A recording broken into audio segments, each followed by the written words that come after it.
You either die a hero or live long enough to see yourself become the villain. And in the case of legendary Nicktoon Danny Phantom, those words could not be more true. Let me start off by saying that Danny Phantom is one of the few original Nicktoons that is on the Mount Rushmore of Nickelodeon cartoons. You cannot talk about legendary Nickelodeon cartoons without having Danny Phantom in that conversation. Danny Phantom is nothing short of a legendary, generational, inspiring, memory-leaving Nicktoon that was enjoyed by millions of kids around the planet. Very few times did we get blessed with a movie or a TV show in which we gladly watched over and over and over again and never felt the need to change the channel from. Danny Phantom is easily one of those cartoons in which we didn't skip out on. Talking about this Nicktoon can almost be said you just had to be there to experience it.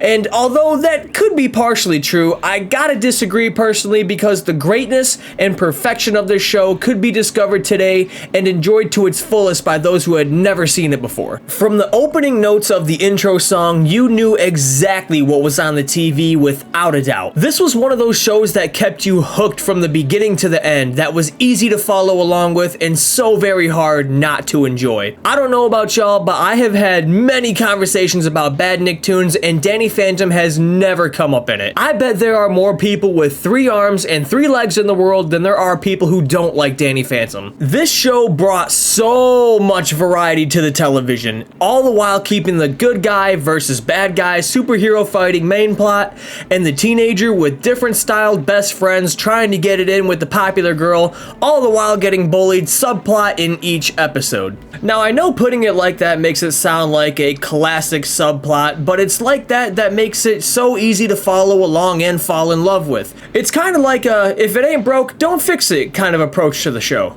But you can call it whatever you want, but you have to call it successful.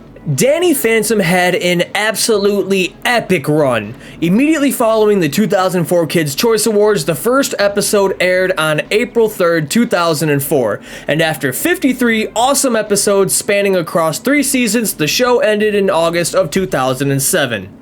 Boo. As mentioned before on this channel, some cartoons only have 3 or 4 year runs and they so happen to be the cartoons that everyone has heard of and have goated status. And if you thought Danny Phantom was only an amazing, kick-ass Nicktoon during its run, then you haven't seen the effect it's left on people's lives since it originally aired. So many childhoods are filled with memories of Danny Phantom, and there are still so many people that obsess and fan over this show all the way to the present day. You can go on many different places where there are old school style MVs, fantasy storylines, fan art in which some is absolutely great and some that I kind of can't show on YouTube if you catch my drift. They're a little alarming, but anyway. The only art I enjoy seeing most of Danny Phantom is from its creator, Butch Hartman himself, and he's also responsible for Fairly OddParents as well.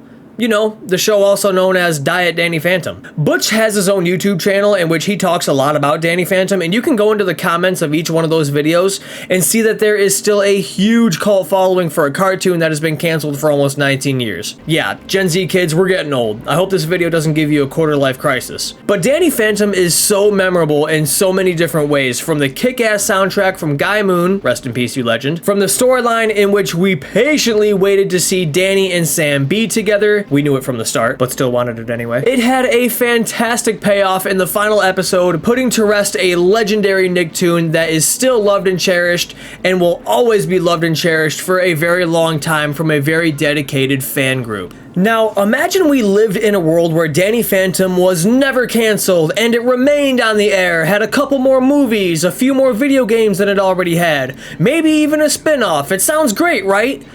It sure sounds great until you look at what happened to shows like SpongeBob, in my opinion, the greatest Nickelodeon cartoon of all time until circa 2010. And Fairly OddParents, the second greatest Nickelodeon cartoon of all time until circa 2010. If Danny Phantom had never been canceled, or maybe even had a 2 or 3 year longer run than it originally had, the series would nowhere near have the same GOAT status it has today. Something somewhere along the line of the story or an introduction of a new character would have been a tested and miserably failed experiment, and it would have choked the life and soul out of it completely. Because it didn't continue on, we are not able to have the, oh, Danny Phantom was only good during these years and not the newer years conversation. And that's a great thing. That's a great thing that we can't have this conversation about Danny Phantom, because this show did exactly what it came to do, nothing more, nothing less. It didn't overstay its welcome or lose its original flavor. What Danny Phantom leaves behind is nothing short of remarkable for what some can say wasn't a very flashy cartoon,